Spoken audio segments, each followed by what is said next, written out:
이제 칼빈이 교리 문제를 잘 다룬 후에 기독교인의 생활 문제, 우리가 어떻게 살아야 될 것인지를 이제 말씀하고 있습니다. 특별히 선행, 우리가 정말 선을 행할 수 있는가? 죄 많은 인생이라고 그렇게 강조를 했는데 어떻게 선을 행할 수 있을까?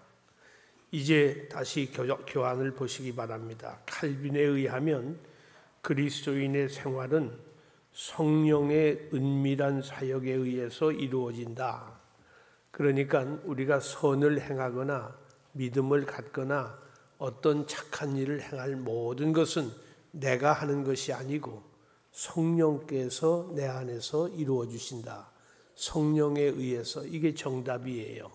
그러니까 내가 이런 일을 했다. 우리가 머리를 들고 자기를 내세울 이유가 하나도 없어요. 성령께서 하신 일이기 때문입니다. 우리의 구원을 향해 인도하신 성령님 안에서 구원도 성령이 일으키지 않았습니까? 그리스도를 통하여 나타나는 하나님의 바로 그 큰 은혜에 기반하지 않고서 우리에게는 의로우심이나 자기 부인의 훈련이나 혹은 사랑의 법칙과 같은 이런 일들은 있을 수 없다. 우리가 심지어 사랑하는 것조차도 자기를 부인하는 것도 그리고 의를 행하는 일 모든 것이 다 성령에 의해서 되어지는 것이다. 칼빈에게 그리스도인의 생활을 아우르는 일반적 용어는 중생이다. 우리 그리스도인들이 거듭나는 일이 가장 중요한데 중생을 새로운 탄생의 순간으로만 생각하는 것이 현대 신학에서 하는 경향이에요. 그러니까 옛날에 나는 중생했다. 그때 한번 있었던 일로 많은 사람들이 그렇게 간주를 합니다. 그러나 칼빈은 중생을 신자가 죄와 악으로부터 벗어나 영생으로 나아갈 수 있도록 하는 과정으로 보았다. 그러니까 매일같이 우리는 중생을 해야 돼요. 또한 청교도들이 믿음의 열매를 맺는 접근 방법으로 중생을 들었던 것과는 대조적으로 칼빈은 더욱 광범위하게 그리스도의 생활 전체 과정을 대상으로 중생을 적용하였다. 그러니까 날마다의 생활이 중생한 사람의 삶으로 이어져야 된다. 중생과 회개는 거의 동일한 의미를 가지고 있지만 우리가 어저께 회개를 매일 매 순간 해야 된다고 하는 것처럼 중생도 그렇게 일어나는데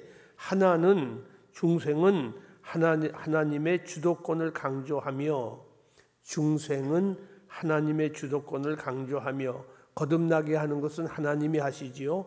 다른 하나는 회개는 인간의 노력을 강조한다. 그러니까 중생과 회개가 같이 나오는데 중생은 하나님이 주도를 하시고 회개는 내 노력이 필요한 것이다. 주께서 우리를 양자 삼으신 조건은 하나뿐이다. 무슨 이유로 하나님이 나를 양자 삼으셨을까? 우리의 양자 관계의 띠이신 우리를 양자로 만드신 그 벨트, 띠가 있는데 그것은 그리스도를 우리의 생활에서 나타내라는 것이다. 왜 아들 예수 그리스도가 아들이신데 우리를 또 양자 삼으시고 아들이라고 하고 딸이라고 하셨을까? 그것은 우리가 형제된 그리스도를 나타내게 하시려고 결국은 예수님을 증거하게 하려고 우리를 양자 삼으신 것이다. 매우 중요한 말입니다. 그래서 우리가 새 예루살렘에서 거하는 것, 우리가 새 예루살렘은 천국을 말하지요. 하나님의 양자가 되는 것, 그리고 마음의 복음을 새기는 것, 이 모든 것, 그리고 특별히 하나님께서 주신 가장 기본적인 신분의 모습으로 살아간다는 것을 보여줄 수 있는 모든 것에 이해가 된다. 우리가 예수 믿고 변한 것이 뭐라고 그랬죠? 신분이에요. 우리 신분이 바뀌었어요. 전에는 죄인의 신분이었는데 이제는 자녀의 신분으로 바뀐 겁니다. 놀라운 신분의 변화가 왔어요. 그 신분의 변화나 복음을 새기는 것이나 양자가 되는 것이나 예루살렘, 새 예루살렘에 거하는 모든 것, 이 모든 것은 결국은 그리스도를 나타내기 위해서 하나님이 이렇게 하신 것이다.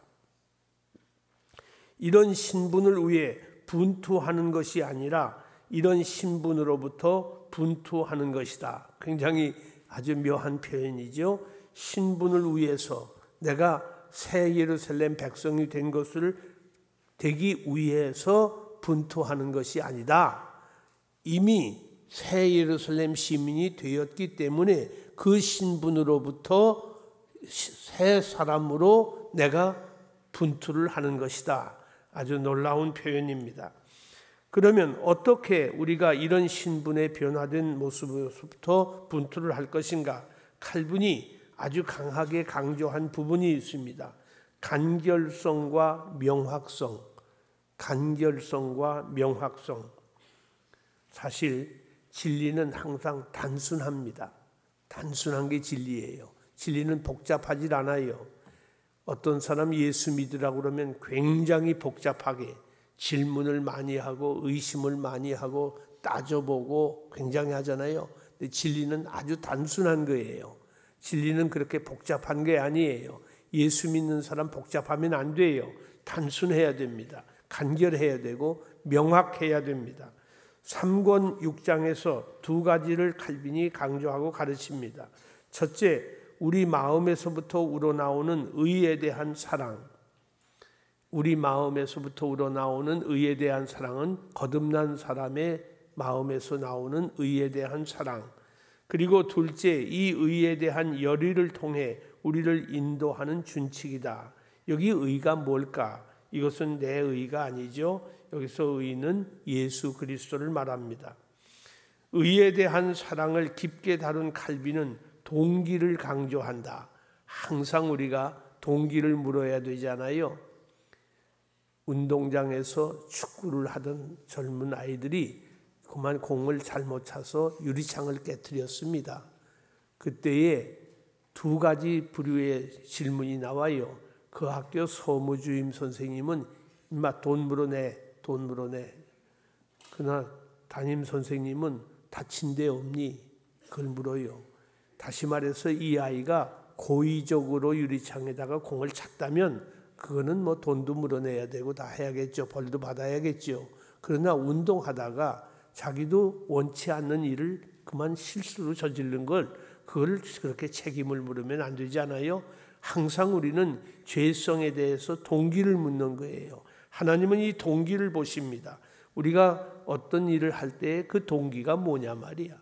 도대체 어떤 동기로 우리가 지금 봉사를 하고 있는가? 그 동기가 열매가 아무리 좋아도 동기가 불순하면 사실은 그렇게 열심히 봉사한 동기가 다른 데 목적이 있었다면 그것은 하나님께 합당한 것이 못 되기 때문에 우리가 의에 대한 사랑을 깊게 다룰 때에 왜 사랑했는가 동기를 물어야 된다. 우리 하나님이 거룩하시기 때문에 우리도 거룩해야 한다는 것을 기억하는 것보다 더 좋은 출발점은 없다는 것이다. 하나님이 거룩하시기 때문에 나도 거룩해야 된다 하는 그 동기보다 더 좋은 것이 없다. 우리를 부르심의 기본적인 원인은 왜 부르셨을까? 우리의 거룩함이 아니라 하나님의 거룩함이다. 하나님이 거룩하시기 때문에 우리를 불러주셨다. 만약 우리가 거룩한 예루살렘 도성에 거할 것이라면 우리는 이 도성의 신성을 어떠한 불순종함으로도 더럽혀서는 안 된다. 우리가 하나님이 거룩하신데 내가 불순해가지고 그 도성에 들어갈 수는 없지요. 하나님의 양자로 입양되고 그리스도 안에서 세례를 받았으므로 우리 자신을 새로운 오염들로 다시 더럽히지 말아야 한다. 그러니까 양자되고 세례를 받고 새 사람이 된 사람이 다시 구정물 통에 들어갈 수가 있겠는가? 우리는 하늘의 정결함과 퇴색하지 않은 면류관을 받기로 정해졌으므로 우리는 이러한 목적에 비추어 살아야 한다. 면류관을 받을 사람이 이 세상에서 어떻게 살아야 할 것은 당연한 결과가 아니겠습니까? 그러나 칼빈은 완전주의에 대한 경고를 한다. 이 세상에서 완전주의는 없지요. 그럼에도 불구하고 사람들이 완전주의에 빠지는 경우가 있습니다. 이것은 경고를 받아야 됩니다. 동시에 우리 모두는 진전을 이루고자 희망해야 한다. 지금 이 세상에서 완전은 없어요. 계속 진전을 해야지요. 그러니까 믿음의 진전이 있어야 돼요. 어떤 사람은 10년 전에 내가 그땐 참 잘 믿었는데 지금 이렇게 됐다고, 그건 잘못된 말이에요. 우리는 점점 더 그리스도를 닮아가는 그런 사람이 되어야 하는 것입니다. 이렇게 하나님 앞에서 단순하고 그리고 명료한 그런 삶을 살아야 되는데, 그 다음에 두 번째는 자기 부정. 이것은 예수님께서 우리에게 얼마나 강조하신 말씀 아닙니까? 누구든지 나를 따라오려거든 자기를 부인하고 그랬어요.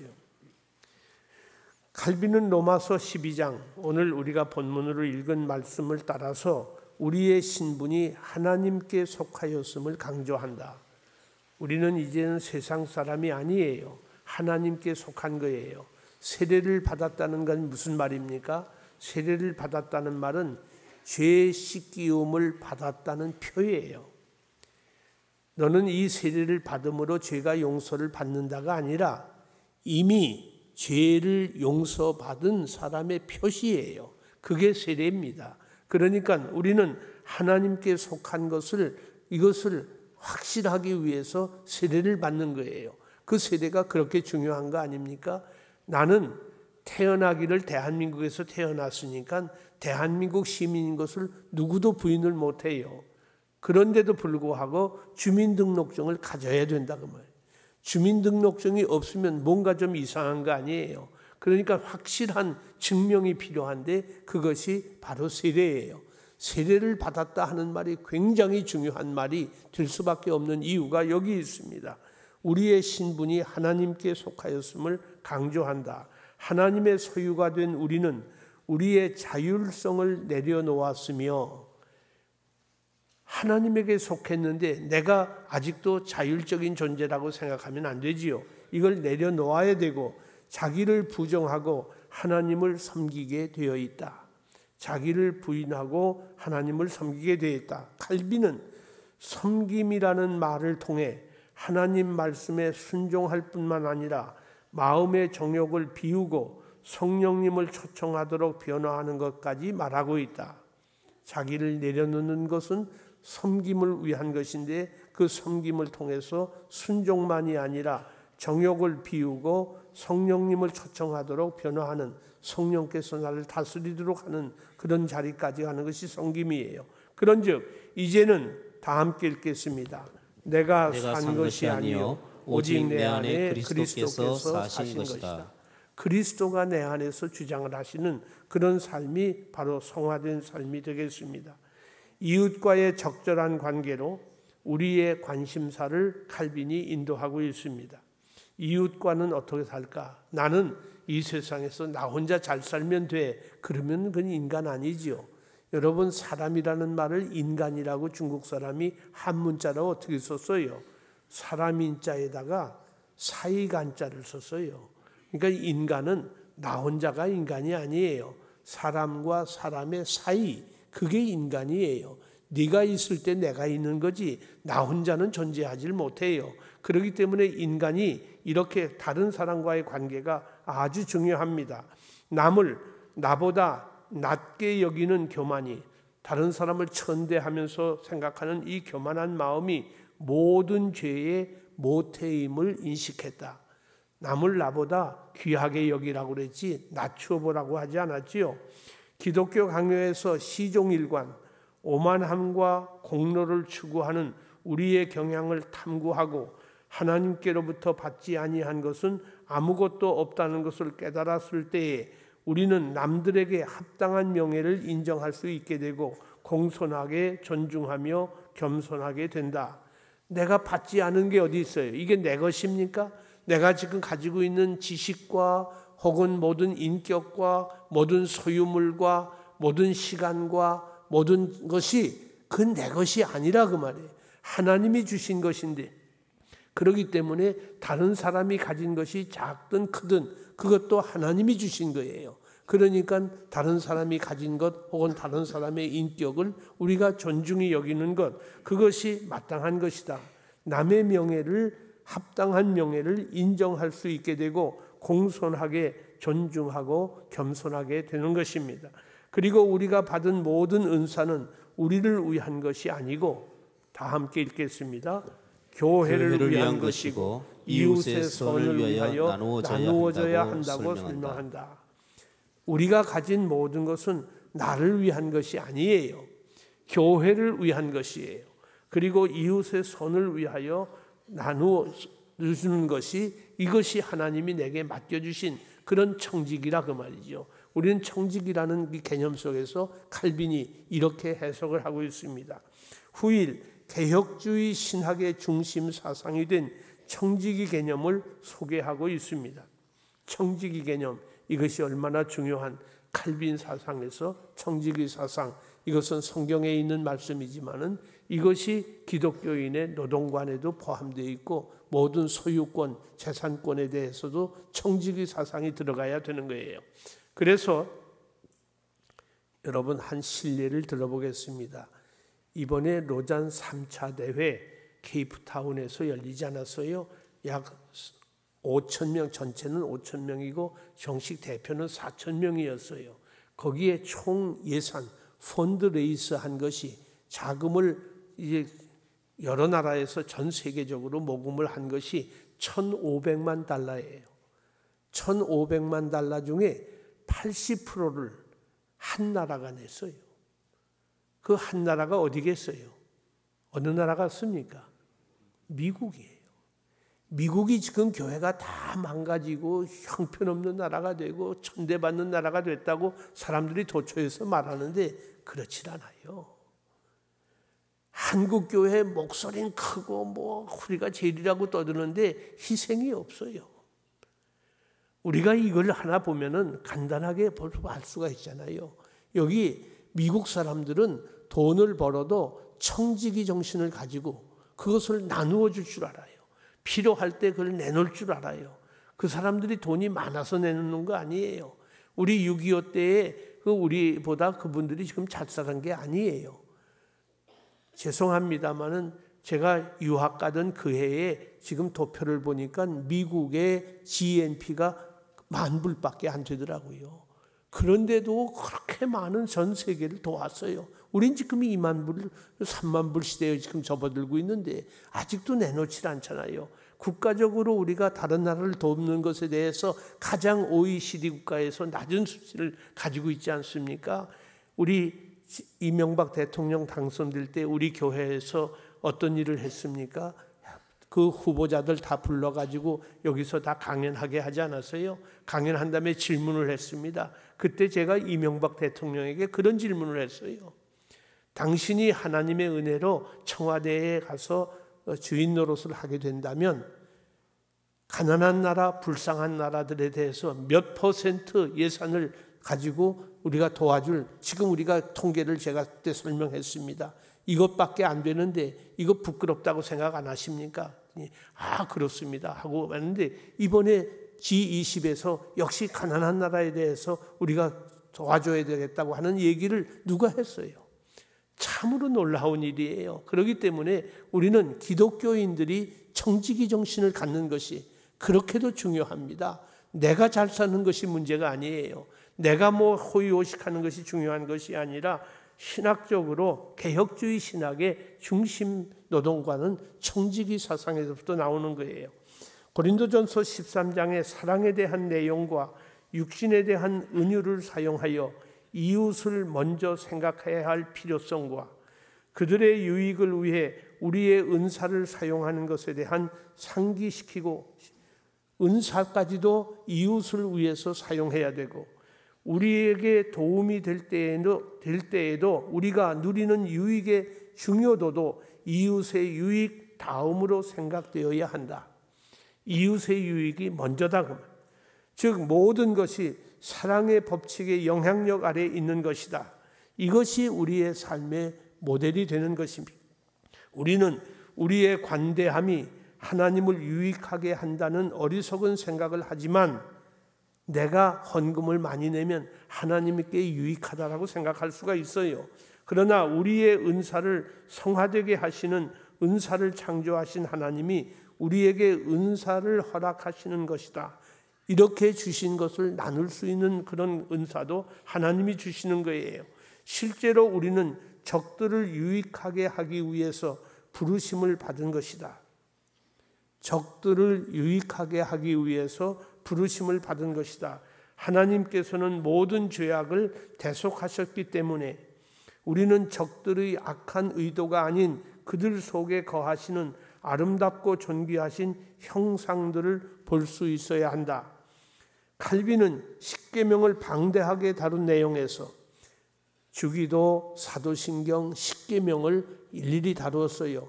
그래서 전에도 말씀드린 대로 칼빈의 예배 순서에 십계명 교창이 꼭 있습니다. 십계명이 이렇게 중요한 거예요.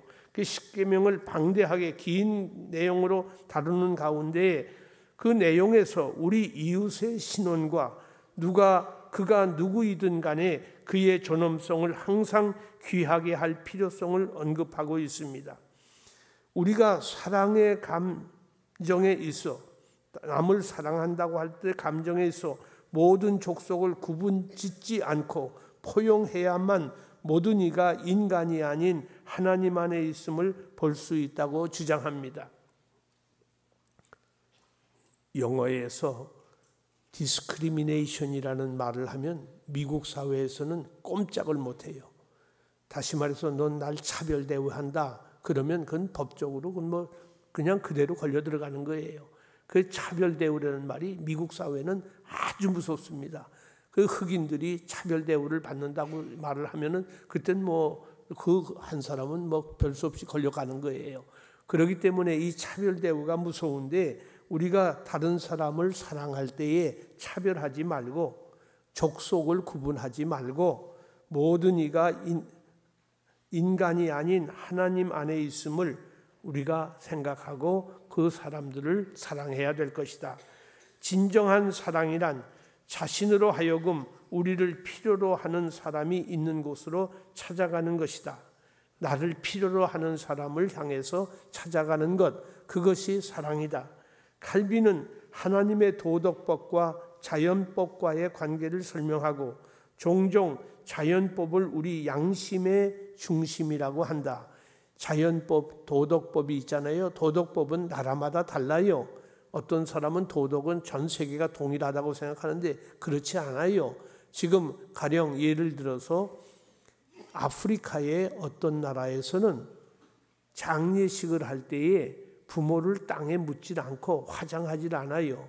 아니 그 귀한 부모를 어떻게 땅에 묻나? 어떻게 화장을 하나? 안 되지 않습니까? 내게 살을 주고 피를 준 분인데 이것을 내가 어떻게 할까? 그래서 죄송합니다. 큰 가마솥에다가 그 시신을 넣고 물을 넣어서 끓여가지고 그걸 닭고기 뜯어먹듯이 다 자기 자녀들이 앉아서 후손들이 앉아서 뜯어먹는 그런 참 보지 못할 그런 일까지 있었던 그런 부족이 있습니다. 그런 습관까지 있어요. 그러니까 이것은 그 나라의 도덕이에요. 그 나라의 도덕이에요.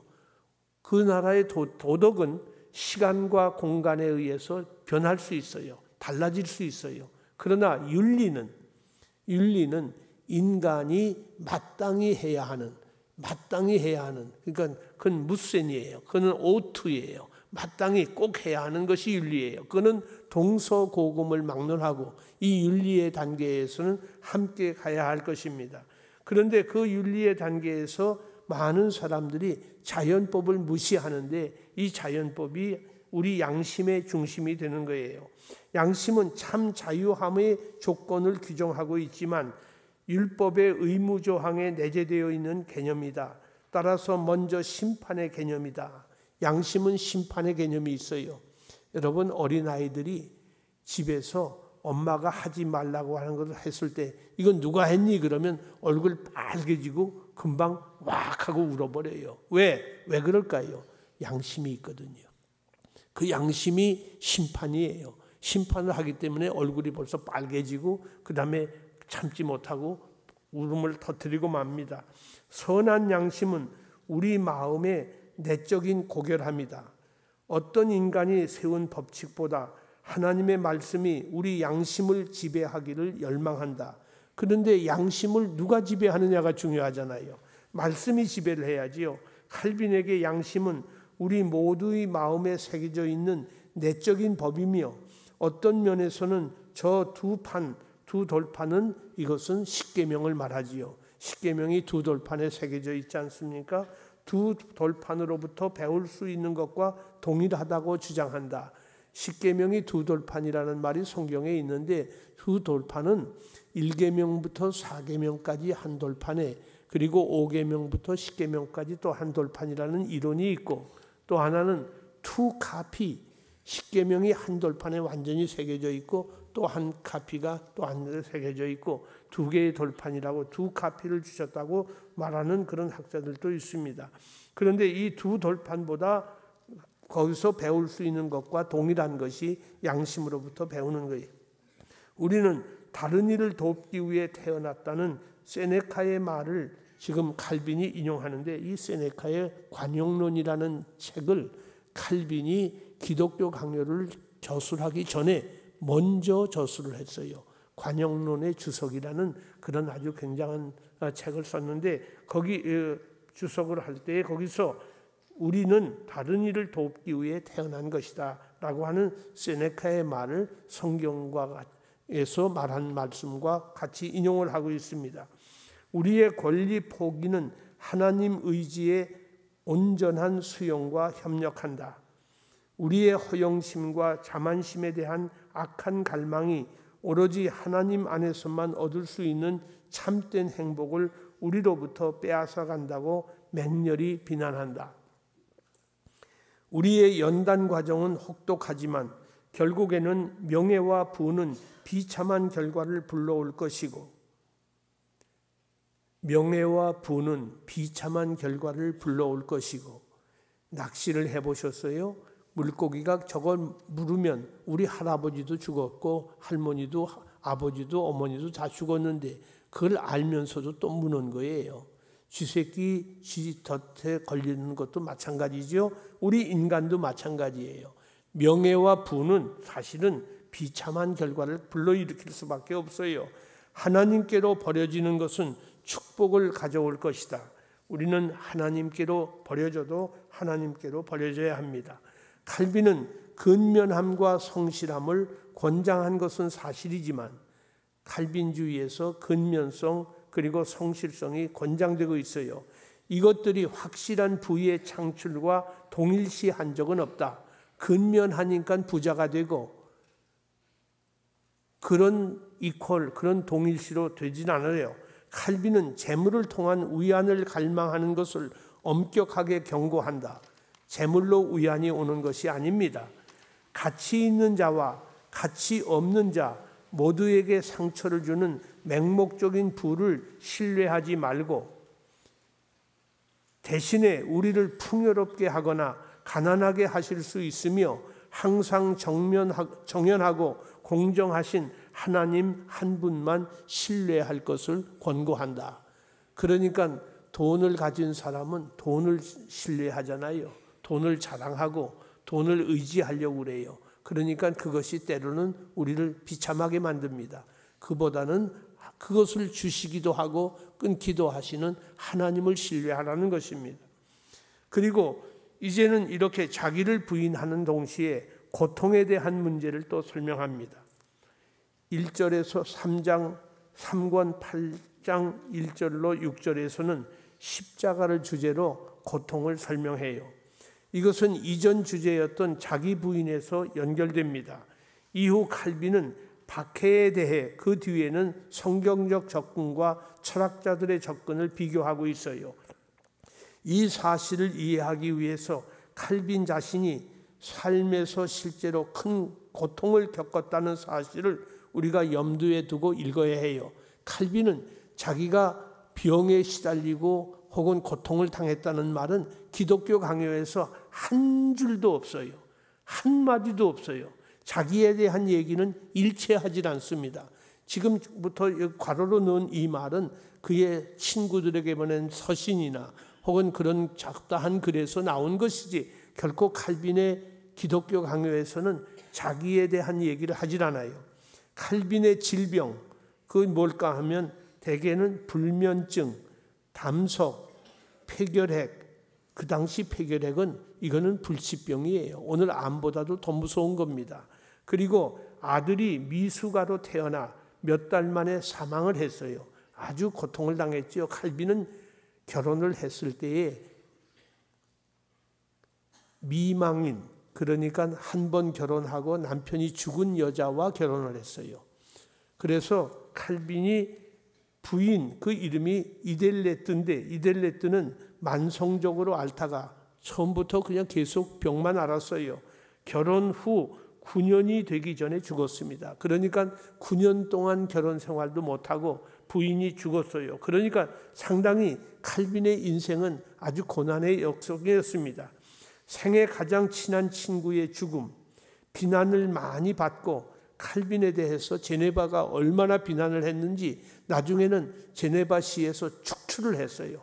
그래서 칼빈이 제네바 교회에서 쫓겨나는, 의회에 의해서 쫓겨나는 그런 안타까움이 있습니다. 제네바에서 쫓겨나는 일까지 있었습니다. 반대파들로부터 안전한 적이 한 번도 없었어요. 그를 죽이려고 하는 사람까지 생겼단 말이에요. 이렇게 칼빈은 자기의 고난을 많이 당했음에도 불구하고 그런 것들은 한 번도 표현을 하지 않았지만 칼빈이 고통을 얘기할 때는 이것을 우리가 염두에 두어야 칼빈이 이 고통을 어떻게 이해했는지를 알 수가 있습니다. 그는 현대의 논법과 달리 칼빈은 자신의 저작에서 결코 그 자신을 언급한 적이 없으며 자기에 대한 얘기는 안 해요. 심지어 고통에 대한 내용과 같이 그의 신뢰성을 더할 법한 경우에도 그러하지 않았다. 우리가 강단에서 특별히 설교자가 자기 얘기를 너무 많이 하는 분이 있잖아요. 그건 덕스럽지가 않아요. 그건 다들 줄여야 됩니다. 안 할수록 더 좋고 한다면 그저 한 10년에 한두 번 하는지 모르겠지만 그거 안 할수록 좋아요. 그렇기 때문에 칼빈은 자신에 대한 언급은 전혀 없습니다. 그것이 자기 경험이고 신뢰인데도 불구하고 잘 안 하려고 노력을 했어요. 대신 그는 십자가 그리스도와의 연합에 집중을 합니다. 우리의 구속주 그리스도가 고통의 삶을 위해 부름받으셨기 때문에 우리도 고통받아야 한다는 것입니다.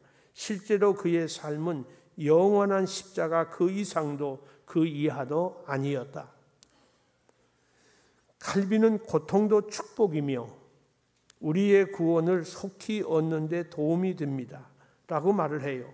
칼빈은 교만을 내려놓는데 매우 신경을 쓰고 있어요. 자기가 교만한 것을 어떻게 내려놓을까 하는 것에 대해서 굉장히 노력을 하는데 여러분 칼빈 사진을 보신 분이 계실 거예요.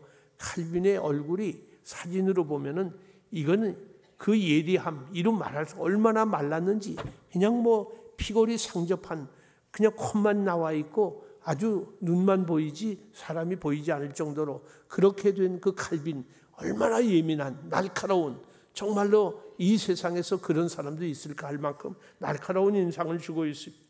그런데 그는 그 고통을 오히려 축복이라고 보고 우리의 구원을 속히 얻는 데 고통은 도움이 된다고 생각을 합니다.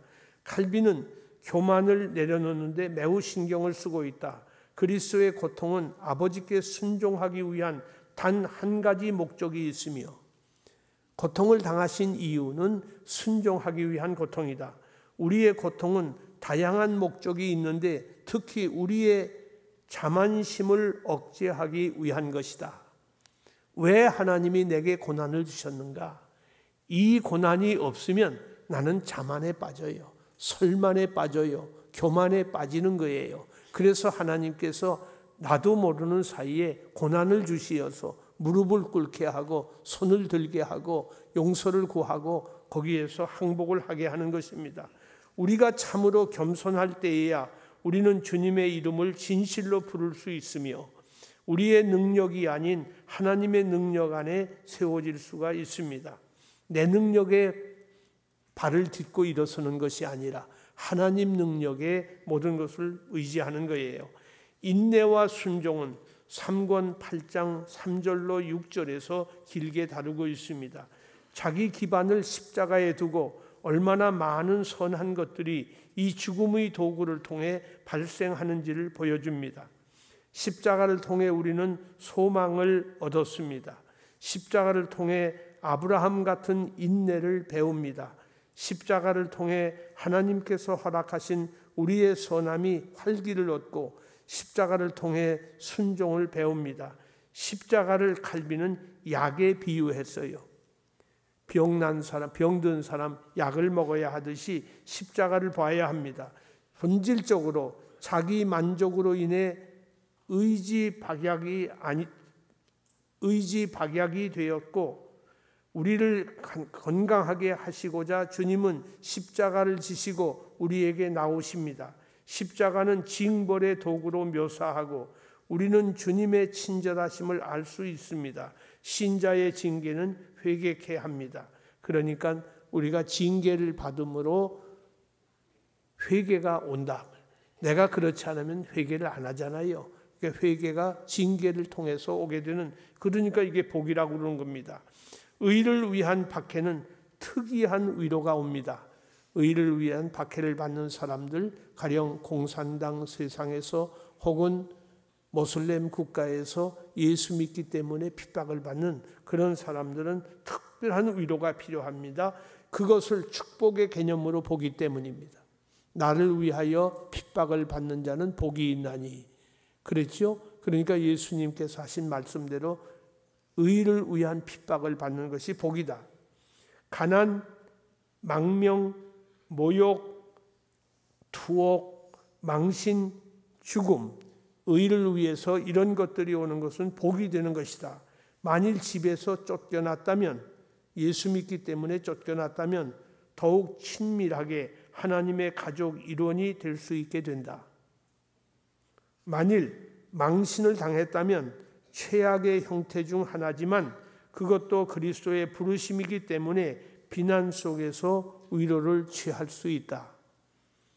만일 고통을 당했다면 그 자체를 영화롭게 하지 않고 긍정적 마음을 먹는다 해도 마음의 쓰라림과 고통은 사라지지 않을 것입니다. 신자들이 고통의 절망에 빠지지 말아야 한다고 그럼에도 불구하고 칼빈은 강조합니다. 이에 대한 대응책은 어떻게 고통에 빠지지 않을까? 거기에 대한 대응책은 인내를 기르는 것이다. 고통을 통해서 오래 참는 법을 배우게 된다. 순교자의 간증이, 여기 또 중요한 말이 나와요.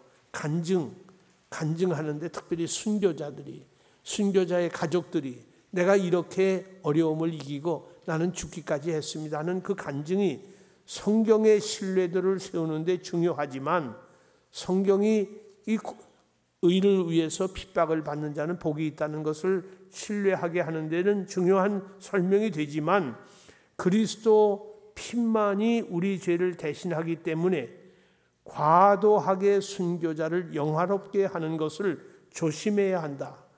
그러니까 간증을 할 때 어떤 사람을 너무 높이거나 어떤 사람에 대해서 말을 하면 그것이 하나님의 그리스도의 피를 오히려 손상시키게 되기 때문에 한 사람을 너무 지나치게 이렇게 하는 건 좋지 않다. 우리가 말씀을 듣는 시간에 어떤 사람의 예를 들어요. 근데 그 이름을 부르는 것은 그렇게 좋지 않아요. 이름을 부르면 그 사람의 좋은 점이 부각됐지만은 그 사람을 아는 사람들이 있잖아요. 그분에게도 약점이 있다고요. 허점이 있어요. 그 허점을 아는 사람들은 저거 아닌데 그럴 거 아니에요. 그건 아주 위험한 방법이에요. 그렇기 때문에 그럴 때는 내가 아는 어떤 사람이 있는데 이렇게 하면 차라리 넘어갈 수가 있겠는데, 그렇기 때문에 이 실명을 거론하는 것은 아주 위험한 겁니다. 우리 지금 찬송가에 살아있는 사람의 가사 곡이 많이 들어가 있어요. 우리 박정선 장로님 곡도 찬송가에 들어있잖아요. 그런데 절 보고 가사를 써달라고 요청이 왔을 때 저는 거절했어요. 내가 언제 실수할지 모를 텐데 그거 아는 사람이 만일에 그 찬송을 부를 수 있겠는가? 그건 아니지 않는가? 내가 죽은 다음이라면 그때 가서는 평가가 나와서 그 찬송 부르자 하고 나올 수, 가사를 짓고 찬송가에 실을 수 있을지 모르나 지금은 아니다. 이거 우리가 중요한 얘기입니다. 우리가 이 세상에서 누구나 다 약점이 있고 허점이 있고 결점이 있어요. 그렇기 때문에 어떤 사람을 우리가 특별히 순교자를 강조할 때에도 아주 중요한, 이것이 잘못되면 아주 무서운 결과가 나옵니다. 순교자에게도 약점이 많이 있어요. 하나님께서 여러 가지 은사를 창조하신 목적은 우리 유익을 위함이니 그 창조하시고 정하신 목적에 따라 은사를 사용한다면 이것은 옳은 방향으로 가고 있는 것입니다. 음식은 필요를 위한 것만이 아니라 즐거움을 주고, 아주 중요한 말이죠. 하나님께서 창조하신 목적에 따라 은사를 사용한다면 그것이 옳은 방향으로 가는 것인데, 창조 목적이 우리에게 유익을 주기 위한 것이라면 음식은 내가 섭취해야 할 양의 칼로리를 섭취하는 것만이 아니지요. 음식이 그래서 맛있는 걸 원하는 게 뭐예요? 칼로리만 채우려면 맛있는 거 필요 없잖아요. 근데 여기서는 우리에게 음식을 취할 때 즐거움이 오는 거예요. 의복은 필요 때문만이 아니라 아름답게 보이기 위함이며, 그래서 디자인이 필요하고 테일러가 필요한 거 아닙니까? 그리고 풀과 나무와 과일에는 외형의 아름다움과 향기의 유쾌함이 있습니다. 그러니까 아름다움에다가 향기까지 있는, 이렇게 하나님께서 많은 것을 이미 염두에 두시고 창조를 하셨는데 이것을 반대하는 것이 아니에요. 사물의 효용성만 위한 것이 아니요, 즐거움을 위해서도 주신 부분이 있습니다. 그러니까 우리가 효과적인 것만 따지면 안 된단 말이에요. 때로는 하나님께서 부가적으로 우리에게 주신 것이 얼마든지 있습니다. 칼빈은 육의 정욕을 반대하듯 하나님의 선하신 선물을 즐기는 것을 허락하지 않는 비인간적 철학에 대해서 반대를 합니다. 교부들의 전통 따라 연회와 폭식은 꾸짖고, 큰 연회에 과도하게 낭비하는 그런 것은 꾸짖고, 세상에 대한 경멸과 천국의 불멸을 향한 갈망에 대해서 말을 하고 있습니다. 우선순위를 고민하고 있어요. 항상 우선순위가 어디냐? 그것이 중요한 것이지 이건 하고 이건 하지 마라 그렇게 하는 것이 아닙니다. 그래서 의복에 대한 관심이 크면, 너무 의복에 대해서 관심을 가지게 되면 덕행에 대한 무관심도 커집니다. 덕을 세우려고 하는데 관심이 없어요. 이 말은 고린도전서 7장 29절 이하에 근거한 세 가지 기본 법칙을 제시합니다. 첫째로, 만약 당신이 이 세상에 속한 사물을 사용한다면 지나치게 탐닉하지 말라.